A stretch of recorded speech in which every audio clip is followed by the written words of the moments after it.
Okay. Uganda under 20 women will not be playing at the World Cup after being eliminated by Tanzania on Saturday at Ugogo. Welcome to today's edition of Kibanda Pundits, and as usual, joining me is Joel Muita, who is also commonly known to men as Odumego. Welcome to the show, Joel. It's a pleasure being here, Yep. and of course, a wonderful weekend I think we had, regardless of the results elsewhere. I think personally I had a blast. What happened? I had some party where I went to, and it was a blast, like I said. I must admit, I think you're one of the happy people that January is finally behind you. Of course, it was the end of January, so there was need to celebrate. Yeah. Okay. Now let's dive straight into the under 20 girls who had the chance to advance to the next round of the World Cup qualifiers, hosting Tanzania to Ugogo, of course, trading 2-1. And it was just a 1-0 score that was enough for them to get through, but they couldn't. What actually transpired in that game? I would say Tanzania, whereas not so many people want to concede, but I think Tanzania were the better side, regardless of the fact that we took the lead in that game, because just 3 minutes into the second half, Fiona Nabomba opened the scores, and you thought Uganda were into it, but again, failing to hold on to that score. And eventually Tanzania came back into the game, like it was the case in Dar es Salaam. And Diana Msewa, one of the exciting midfielders for Tanzania, really dominated the midfield, and eventually leveled matters before Opa Clemente, one of the other wingers they have, got that winning goal. But a beauty from the free kick from Opa Clemente, and literally our goalkeeper Daphne Nayenga had no ideas where the ball went past, and eventually it found the back of the net. But personally, I would give credit to Tanzania. They read the script well. They really managed the game well, because in the first half, whereas Uganda tried to go for that early goal to come into this fixture, but Tanzania managed to hold on, and they held that early pressure, then eventually managed to play their A game, and eventually got everything right. But of course, this is just the start for us, because the first time, or the last time we had an under 20 setup for women, it was 2013. That's roughly about 7 years ago. So it was just returning, and of course it comes with challenges, a new setup, players really that have not had enough time. Of course, we'll talk about some of them playing in the under 17, but we missed a couple of, or rather the majority of the team were players that haven't featured elsewhere, and you think the fact that we didn't... Lack of experience? Yes, lack of experience, and the fact that we didn't have our league playing almost for a month.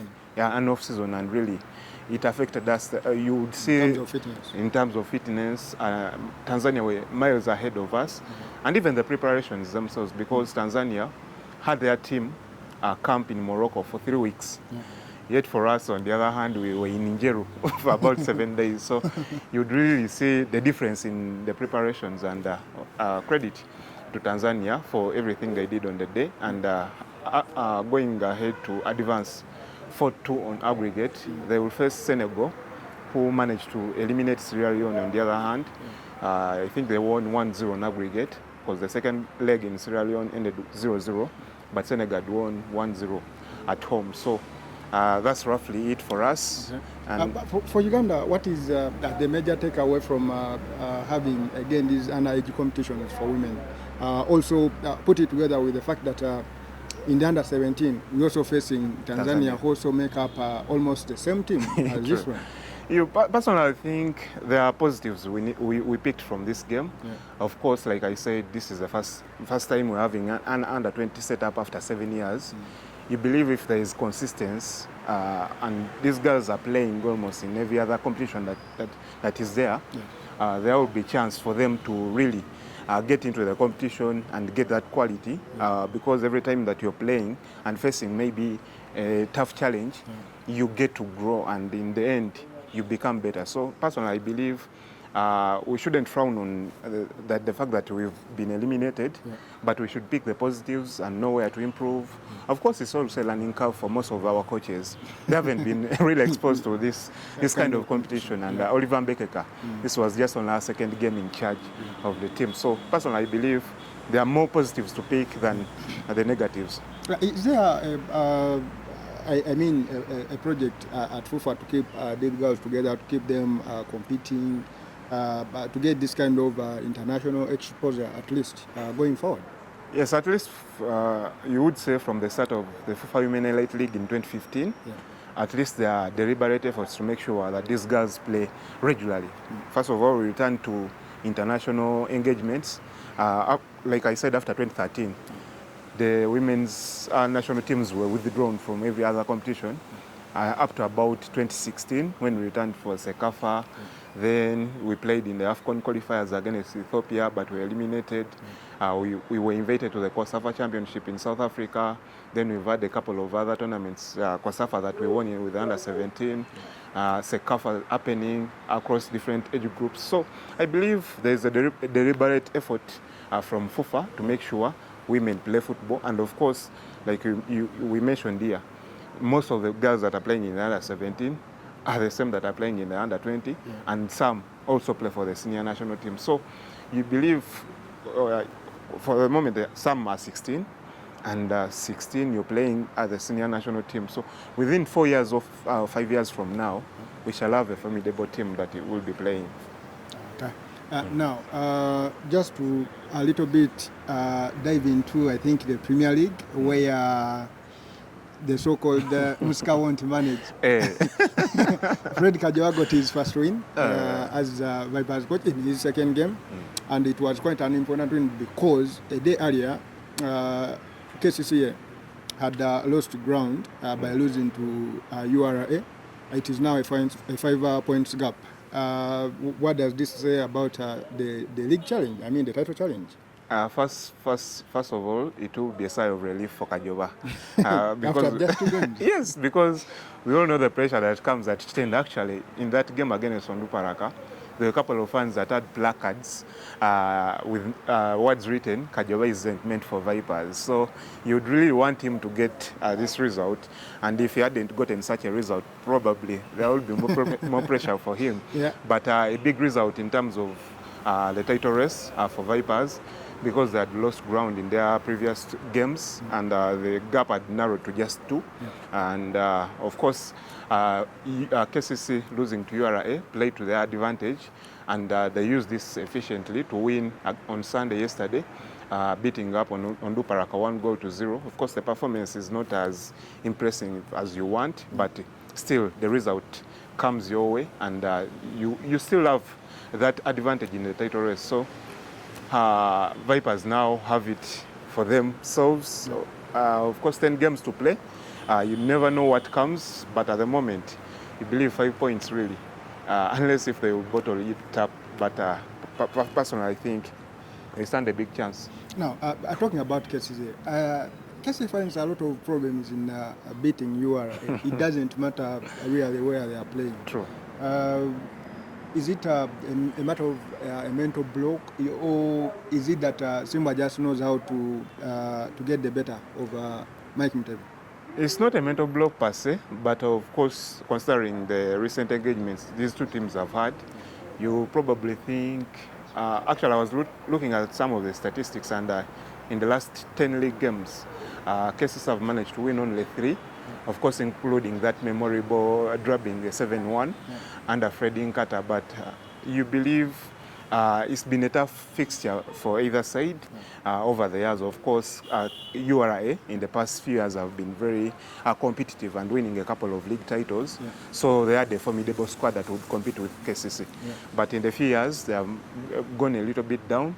Of course, under Sam Simba, there seems there seems to be like there's a concerted effort to make sure they return to where they belong. And same for the poor start in the first round, but of course their second round performance has been very key, and of course there is no doubt that today Sam Simba and Cromwell Rothomio have been voted or named the best coach and best player for January respectively. So personally I believe URA were on top of their game, and they have the performance right now. Cases on the other hand seem like they are struggling, whereas they are picking a couple of results here and there, but they haven't had consistent performance. And of course, like I mentioned over and over, since the start of the season, personally I believe Cases lost a couple of their key players, Timothy Awani, Patrick Kadu, Alan Chambade, and the replacements weren't as good as you would think. So personally I think the squad is thin, and the quality in there is not as good as a couple of seasons ago. Okay, would I be right to say that Cases is winning games riding on the name and not necessarily the quality of the players they have? Yes, riding on the name, and of course individual quality at one time, because you would have Mike Mutiaba coming in there and scoring a few goals. Then you have Erisa Sechsambo also coming on set, but they don't have that consistency over the season, because you have Mutiaba performing today, but then the next game is off. So personally I believe it's more with the squad they have and the quality they have in there, because if you look on the other end, we've talked about Vipers. Yes, they are struggling, but at least they have different match winners that get them the goals in there. Regardless of Bayo having goals in double figures, but you have a different people. Geoffrey Wasser just over the weekend scored a goal from a free kick, and they got maximum points. So for KCC, if you don't have a Mike Mutiaba performing, and Erisa Sechsam performing, or Mustafa Chiza, who is the left back, but is your source of goals, literally, it paints the picture.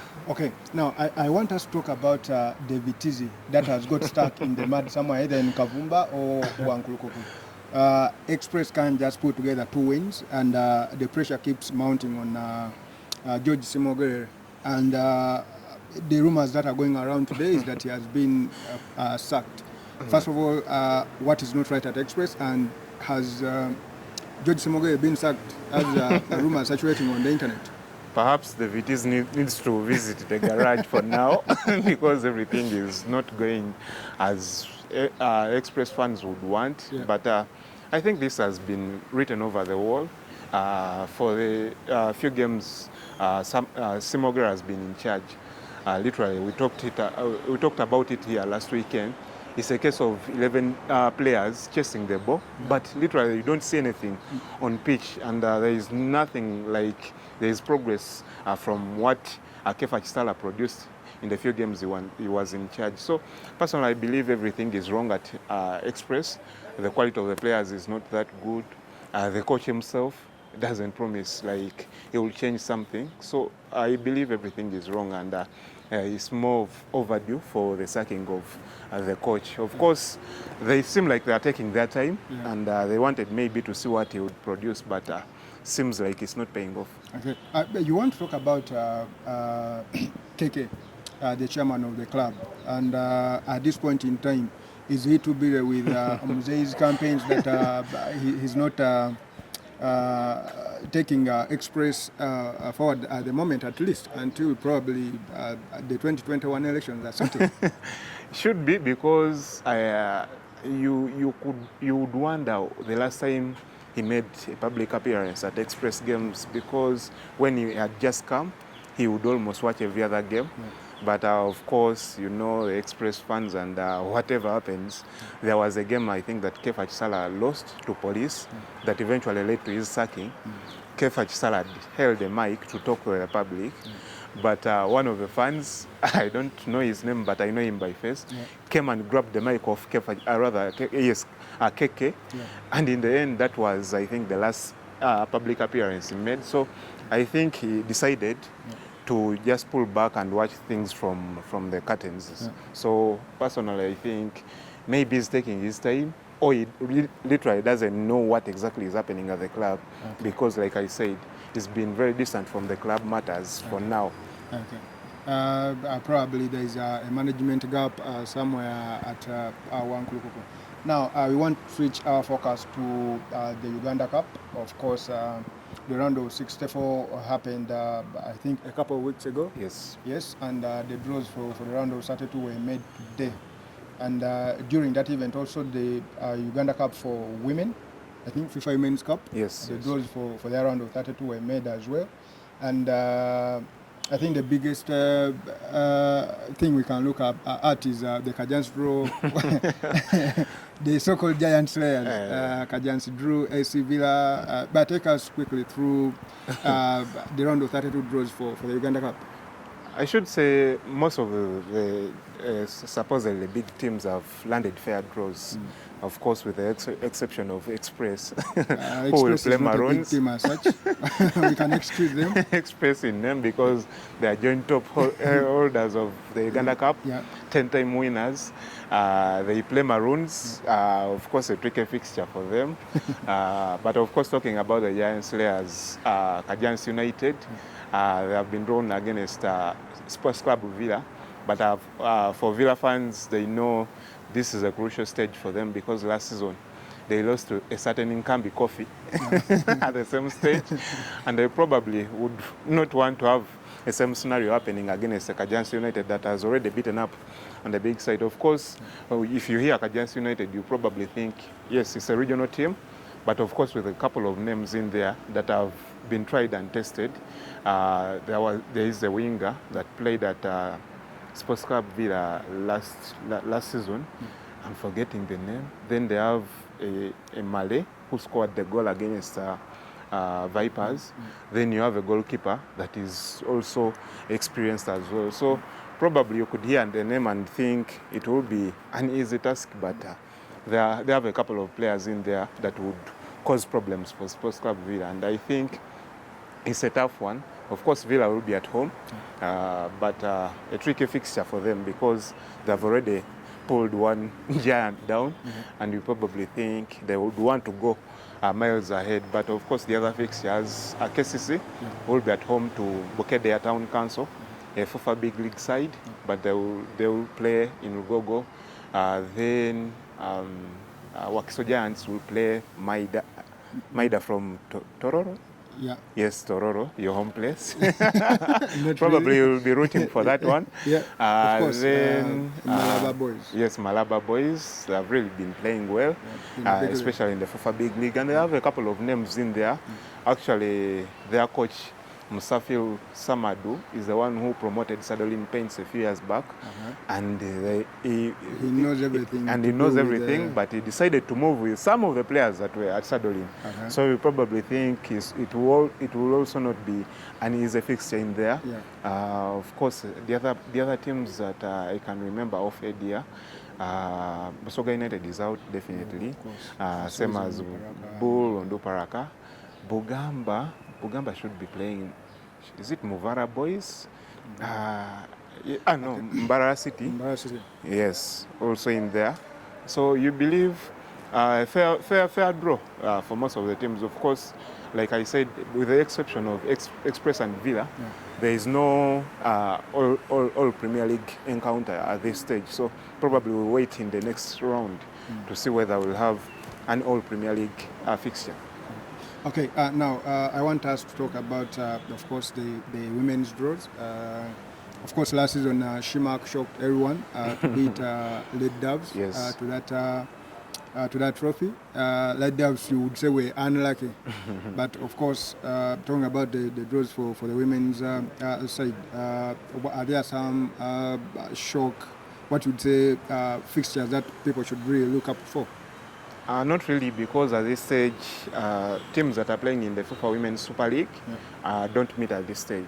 So most of them will be playing the teams that are in the lower divisions, the FUFA Women Elite League, then the regional leagues and the non-league teams. There is only one non-league team, and it's a school called St. Noah along the Entebbe Road around Zana.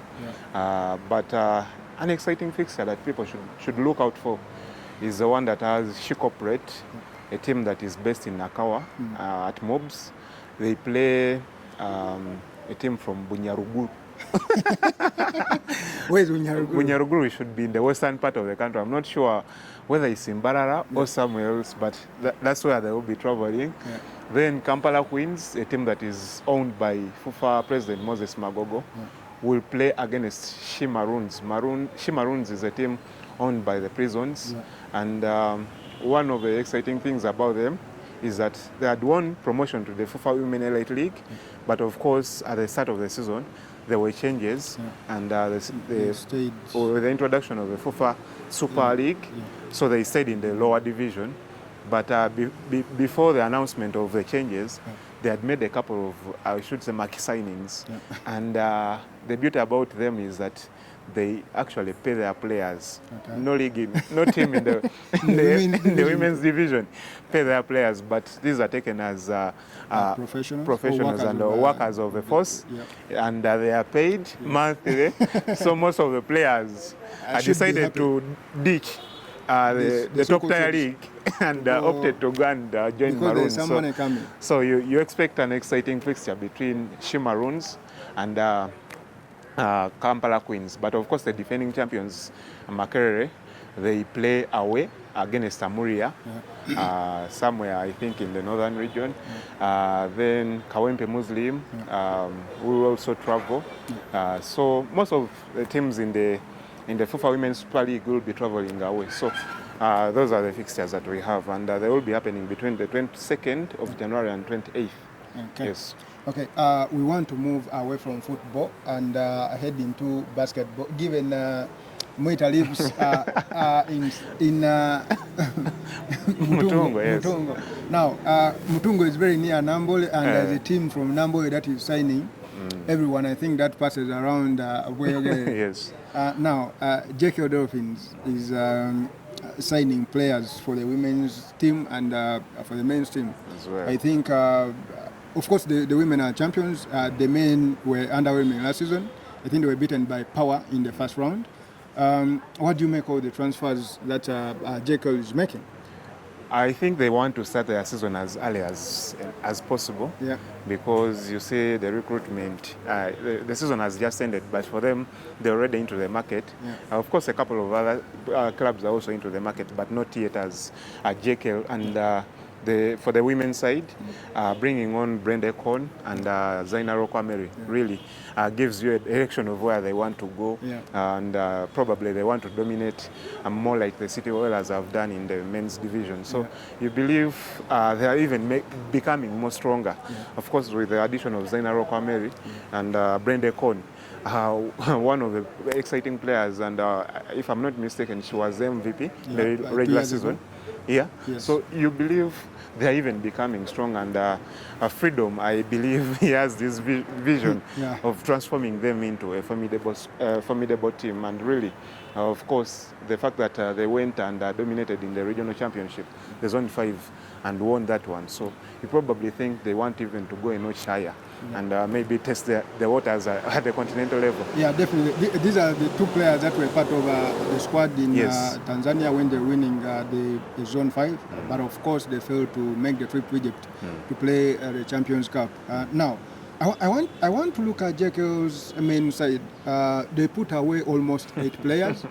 Of course, they put away Ivan Romanika, of course, Bushiri. They put away Obukunyang, ODB, Ferdinand Adama, who is apparently the franchise player, and they are making replacements right now. They are brought in, I think, 4 players. Libe has returned. Libe Makala. Yes, Libe Makala has returned from Power. They have brought in John Balbaile. I think he was introduced to the Ugandans in the 2014 Zone 5 qualifiers here to Gogo. They have also brought in Innocent Ochera, who I think has been one of the most explosive players in this league for the past 2 seasons. Do you think the players they are bringing in those that can really challenge Stout Oilers on their seat? That's a hard question because City Oilers seem like they're unchallenged. They're in the league of their own.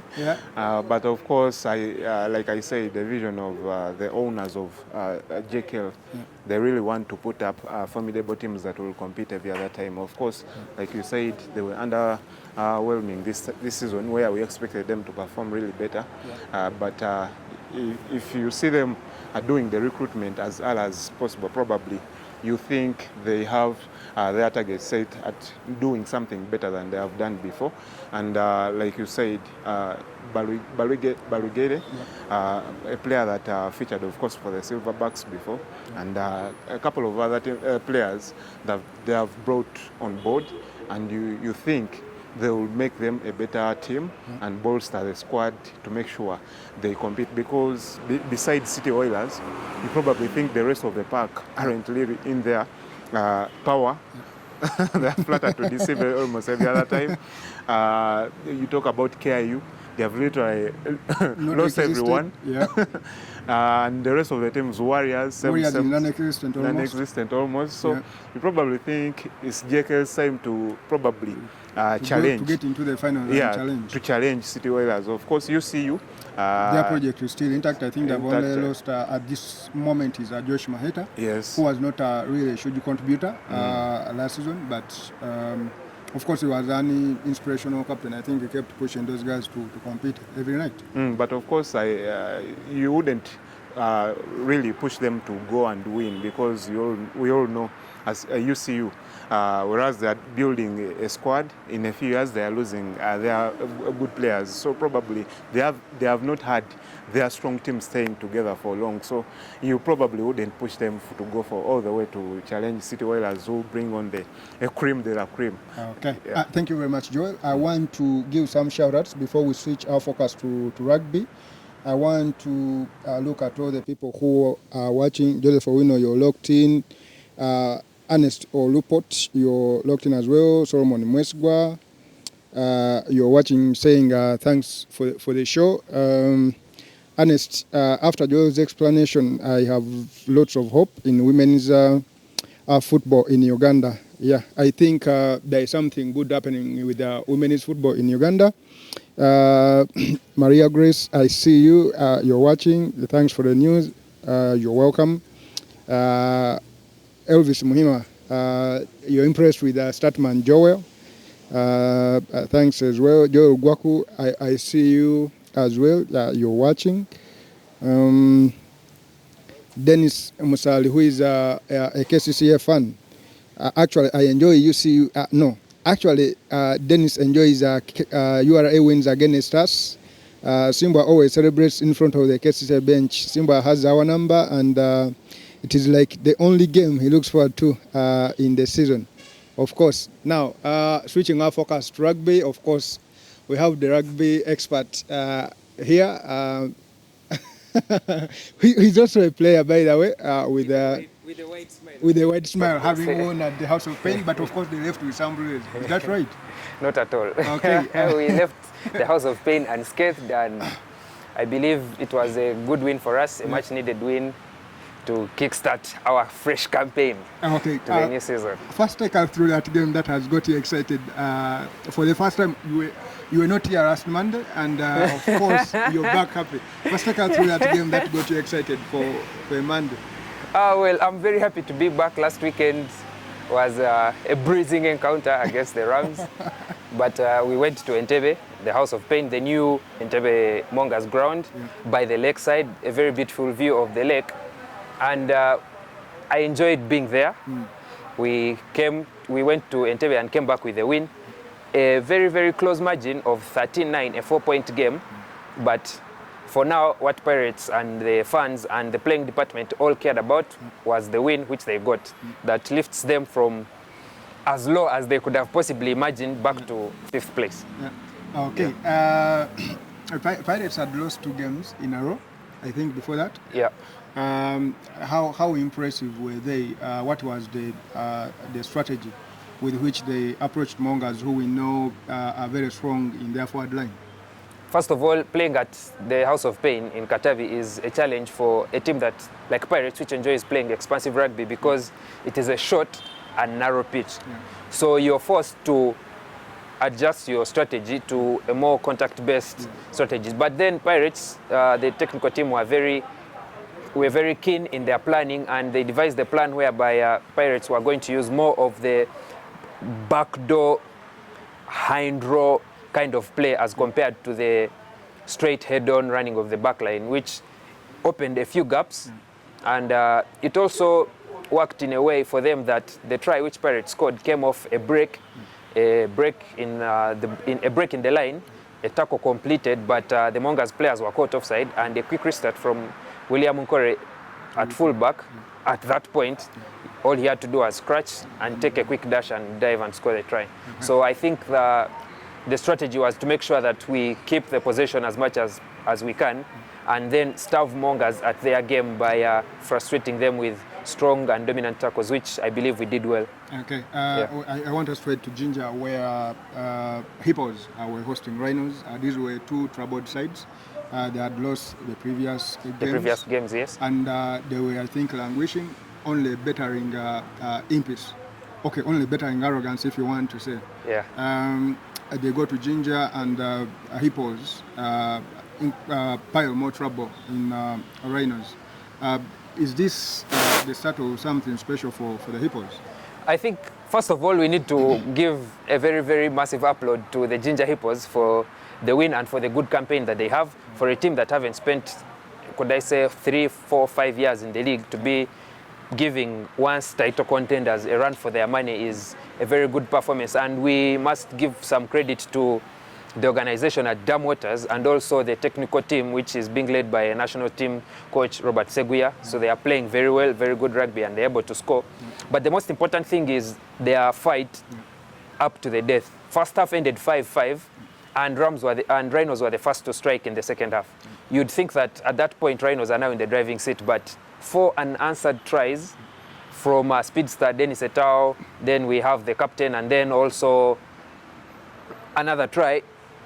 It completely switched the Rhinos off, and they got a very good bonus point victory that they needed, having lost their games and knowing that they are going to be playing Impis next. They need the boost to go into the next game with much more energy that will probably see them climb up and leave the lower table and become a permanent fixture in the mid-table on the league. Okay, but talking about Impis, it didn't take 20 seconds for them to fall behind at the graveyard against Buffaloes. Against the Buffaloes, yes. I'm sure you have reviewed some of the highlights from that game, but I want you to look at that game as a whole, from how Impis has performed through the season, and if in any case you're seeing any improvement apart from, of course, the change of jerseys.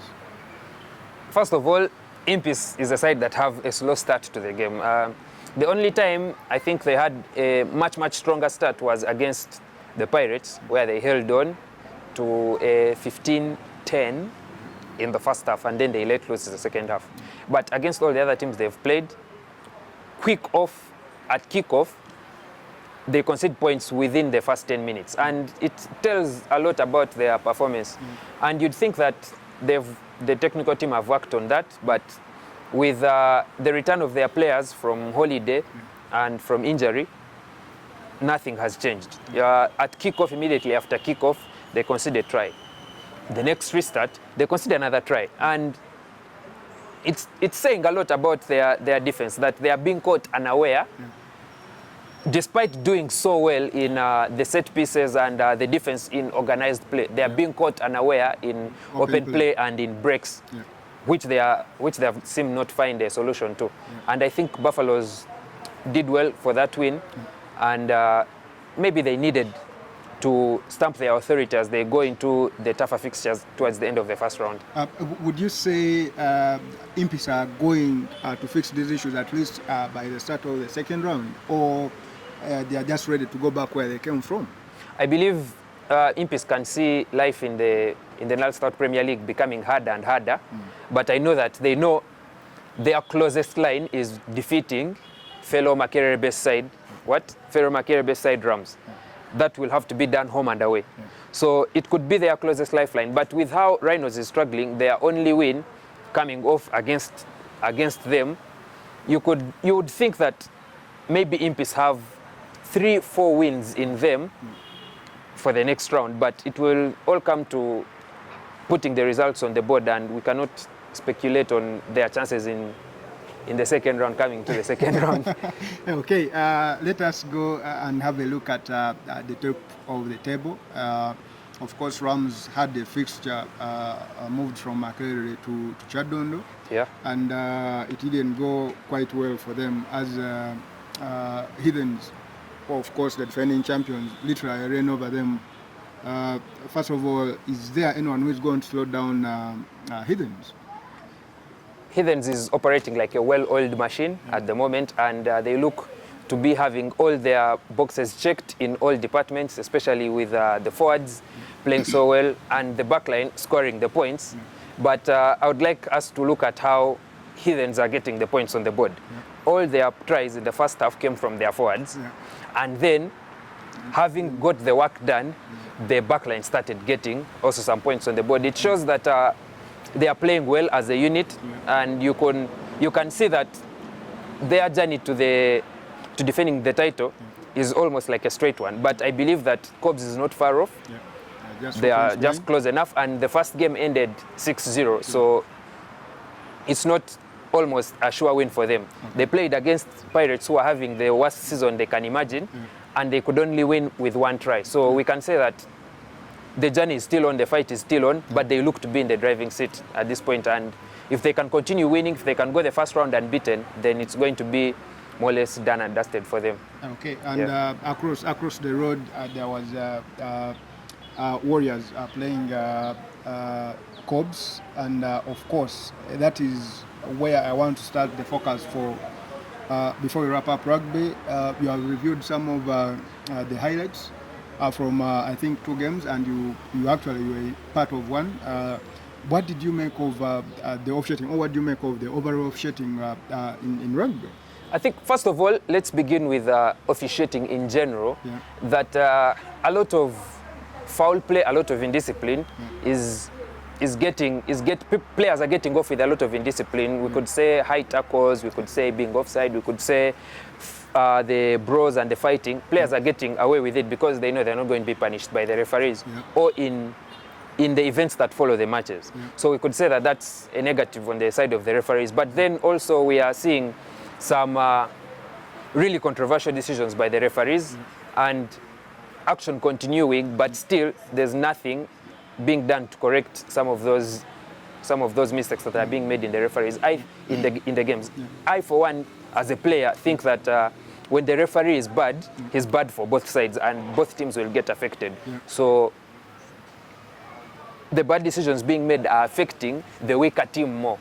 Because, for example, if in the call that we had in the Cobs Warriors game, a knock-on by a Cobs player, and the tackler is down, then after the medical break, the ball is still a Cobs ball for offside. It's a controversial decision, but the referee made the decision and justified it with the reasons, having explained to the players and everyone that was on the pitch, and play continued. We feel that we deserve better. Same thing that happened we've had people complaining from Makerere, from Chadondo, from Entebbe, that the refereeing is bad. And I feel as the first round gets done, maybe we can have cleaner rugby and cleaner refereeing in the second round. Okay. Does the union have a way of sanctioning some of these waves? Of course, they have match commissioners. Do these commissioners really compile a report and they review it at the end of probably a match day, and know that assessing the performance of the referees to see how they can better it? Yes, definitely they are doing that. And I think maybe we could say there's no news, it's good news. But I think the refereeing department, they have a refereeing association, and they are reviewing the performance of the referees from the different match days, which will also inform the decision on who will be assigned to what game for the following match day.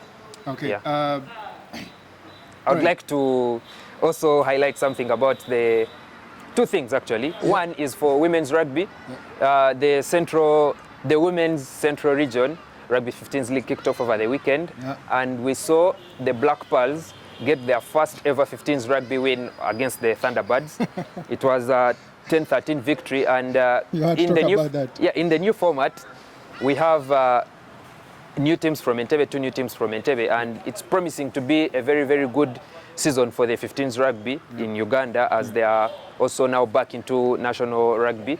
But most importantly, it was match day 2 for the Northern Region 10s Championship, and we saw the Lira Matrix lose to the Kidgum Queens by 32 points to 0 in a game that was played in Lira. And I think the people that are running women's rugby in Uganda, the players and everyone that is involved in women's rugby in Uganda is doing a great job in seeing the game grow outside of Kampala and the game grow away from the men, so that we can see more and more women and girls taking part in rugby. All right. Which I think is a very good thing. All right.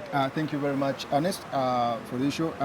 We are here every Monday evening to take you through all your weekly sports. Thank you for watching Kibanda Pundits. My name is Franklin Kawowo, and have a good one.